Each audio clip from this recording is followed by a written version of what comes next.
this is Sierra and welcome to another video. Today we're doing another video inside my Hermitcraft season Clockwork series.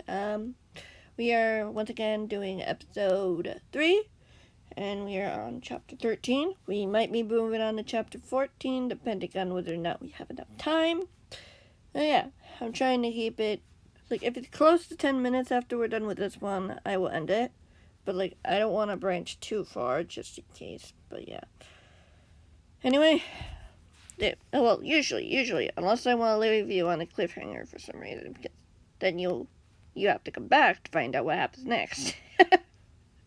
Yeah, anyway, if you haven't seen any of the other parts, be sure to do so. It's not that hard to do. It's in a playlist, all for you to watch. And yeah, we're getting there. I guess we just jump right in. Chapter 13. Grian walked out of the secret tunnel, hearing the mechanism close behind him as he stood in the midst of the messy room, which probably had been messed up in the attempt to throw them off, or make sure no one knew what had happened. The commotion Scar probably had heard probably wasn't even mumbo at all, but people messing up the room. Grian looked down at the messy floor, unsure of what to do with it all. Everything right now felt like this mess, out of control and confusing and beyond belief. He knew what he had to do, though. After a long moment of silence, he took a deep breath of courage, knowing just what he needed to do. He wasn't just about to stand here and let mysterious men get away with this. He'd find his friends and get them out of those men's hands if he had his way. If this was how he would do it, he wouldn't back down, not without a fight. He walked over to the open door and stepped into the hallway, spotting a couple of men who belonged to the cause standing by the door that led to the communicator. He had to convince them that this call was important, more important than checking in with his friends. Would they stop him? Would they listen to him? Or would they blow him off like they had with Scar? There was only one way to find out. Grian nervously went over to the men, waiting until they were both looking at him. Their expressions were plain and dull, as if they wanted to do anything else than just stand guard here. "What do you want, YouTuber?" One of the men said coldly at him. He didn't seem like he was in a good mood today. His brow furrowed and his eyes avoiding his gaze. "The name's Grian, and I want to make an emergency call," Grian said matter-of-factly.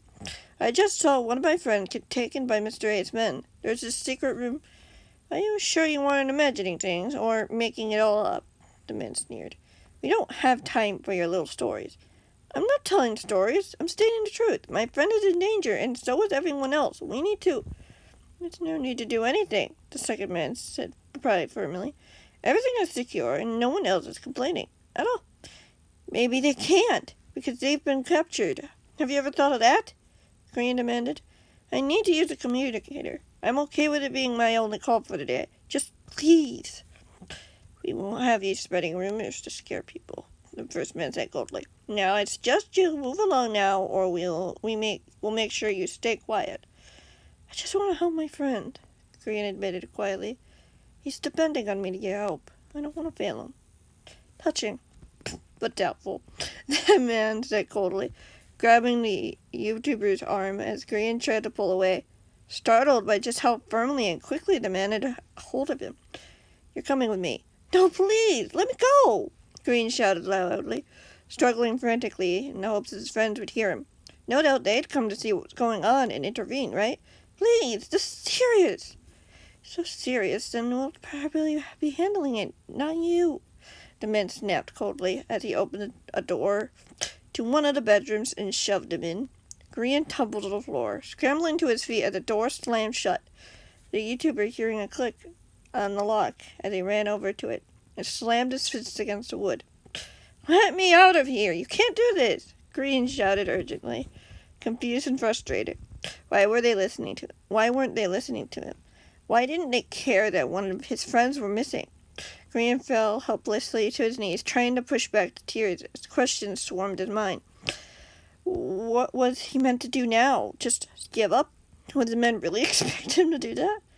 No doubt they knew about the secret tunnels and would make sure he couldn't use it to call for help. He needed a plan. He needed his other friends. He didn't know what to do now, or whether or not he would be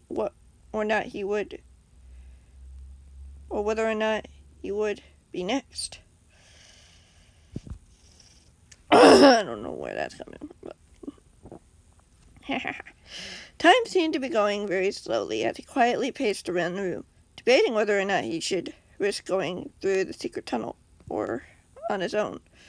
He knew he needed to get help. He couldn't just sit here knowing what he had found, especially if Mumbo seemed sure there were more, which meant his friends were at risk. Mumbo was expecting him to get help, and he tried, but failed. That didn't mean he would give up, though. He just wasn't sure how he would go about doing it, or if it would even work. His anxious thoughts were interrupted when he heard footsteps from inside the walls. Looking over to a nearby painting, knowing someone was coming, a small part of him was scared. One of Mr. A's men were coming for him through the secret tunnels. It could also explain how they got in as well, other than just the obvious one below the safe house. His concerns were short-lived when he saw Scar and Exuma walk through the painting and land into the room on their feet. "It's about time you got here," Grian said matter-of-factly. "Wasn't easy, to admit," Scar said quietly. "The men had eyes on us and told us not to talk to you. And after the commotion you made, we knew we had to find you." Grian nodded as he walked over to the bed and sat on a mattress. "They weren't listening to me." "What happened?" Exuma said with concern. Grian swallowed. "I found a secret tunnel in Mumbo's room, leading down to his secret room. Mumbo was there, and so were Mr. A's men. Mumbo told me to go get help, turning himself over to them. I don't think they know that I was even there." "How did Mr. A's men get there?" Scar asked. "Are there more of those places?" "Probably," Grian nodded. "Mumbo asked me to get help, since no one will think one of us got away. I think I know why no one knows about that place. The Cause don't want to think Mr. A's men outsmarted them. Or they're just ignorant, thinking they can handle it," Scar pointed out. Grian shrugged, letting out a long sigh. "All I know is that they don't believe me and locked me up to try to keep me from telling anyone." "Well, are we going to try?" Scar asked. "I was thinking about it," Grian admitted, "but I need your help for the best chances of pulling this off." "What do you need us to do?" Exuma asked him. "Well," Grian said thoughtfully, "you and Scar could distract the men while I make the call. It shouldn't take too long, so long as they don't get suspicious." He hesitated for a moment. "If they do get caught, though, tell them you had no part in it. I don't want you to get in trouble." "Why?" Scar pressed. "I'm already in big trouble with them," Grian said decisively. "No doubt if there is anything fishy, I'll be the one they'll be after next. I don't want anything to happen to you guys." "Really don't like the sound of that." Exuma frowned. I know, Grian sighed. "But it's just how the cookie crumbles, I guess." "We'll get through this," Scar said determinedly. "Whether we get caught or not, we'll find a way to call in for help. Hopefully before anyone else gets themselves captured." "Yeah," Grian nodded. "That's the hope anyway. I think we need to initiate the backup plan, or at least tell Liam's aunt that this is happening." "Whatever you think is good," Exuma nodded. "We'll give you 5 minutes to try to lure the guys away. You got it from there?" "I think so," Grian replied with a hint of confidence in his tone. "Be careful," Exuma replied cautiously. "I will," Grian agreed as he watched his friends disappearing through the painting once more.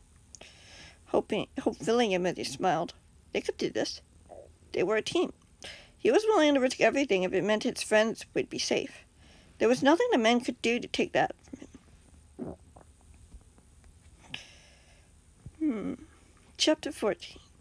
5 minutes went by as Grian waited quietly in the bedroom, hearing something going on outside, in the hallways, as he waited for his turn to sneak in through the tunnels.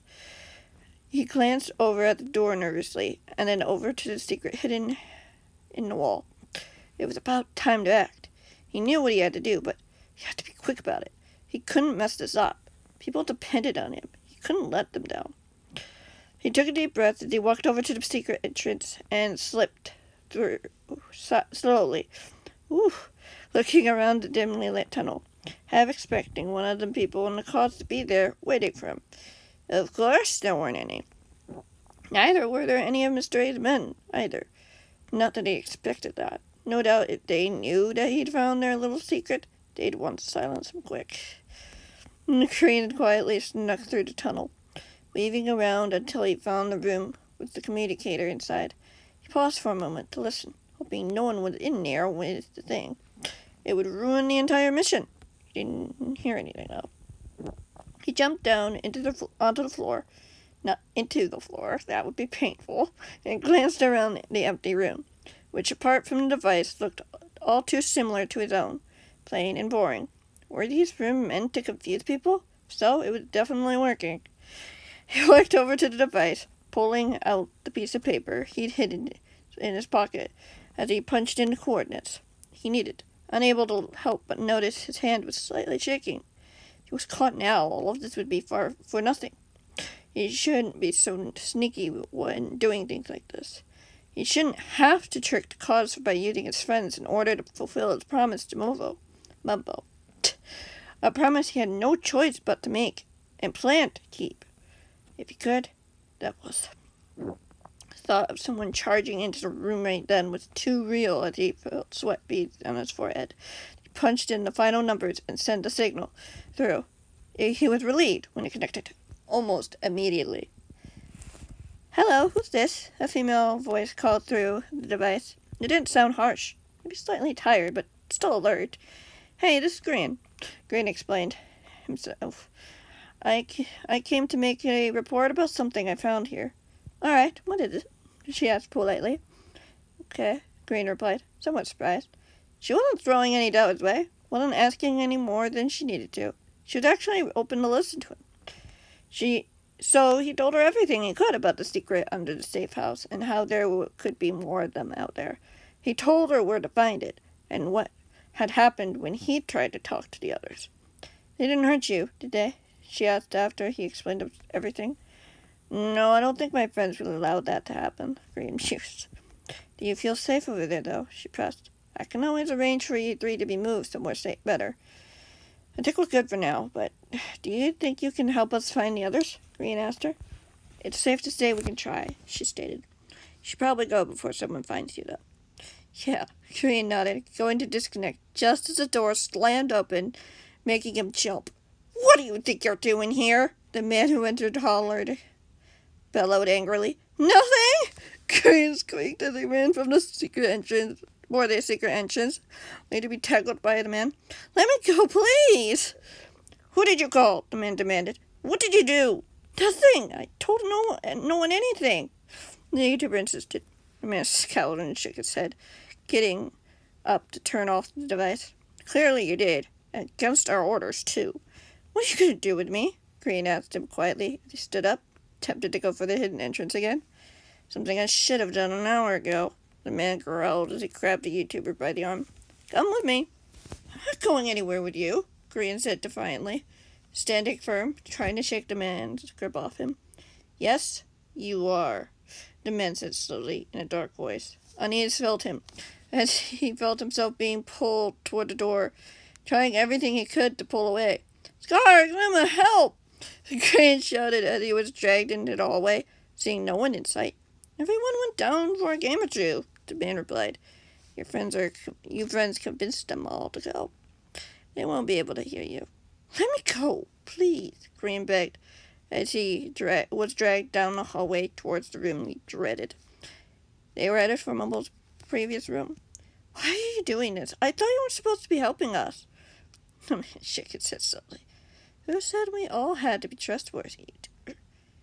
"My name's Grian," Grian demanded firmly. "Does it look like I care?" the man snapped as he was pulled into the room, the door slamming behind them. "Strange men should be down here, ready for you in a bit." "Please don't do this," Grian replied quietly as he watched the door open once more, being led down the stairs, awaiting the fate that had been chosen for him by one man, one traitor. He looked at the man, noting his tall stature, strong build, and broad shoulders. He towered over the YouTuber, his dark eyes shadowed in the dim light. Every feature he memorized, though he wasn't even sure if he would ever be able to tell people that. Knowing where he was going, people were knowing where he was going. The people there would ensure he never got out alive. He just hoped Scar and Exuma would be okay and figure everything out on their own. Maybe there was.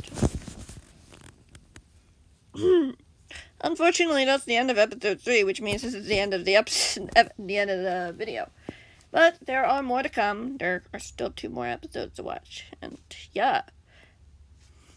Episode 4 is probably the longest one. But, I mean,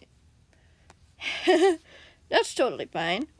Anyway, I think that's going to be it for this video. I hope you guys enjoyed. And yeah, if you have any theories of what could possibly be going on, what's happening, be sure to let me know down in the comments. And yeah. And if you want to give ideas for future stories, you can also put them in the comments if you want. Though you don't have to. But anyway, that's going to be it for me in this video. I hope you guys enjoyed. Sorry to leave you on a cliffhanger. That's how I wrote the story. And yeah, guess I'll be seeing you all later. Bye.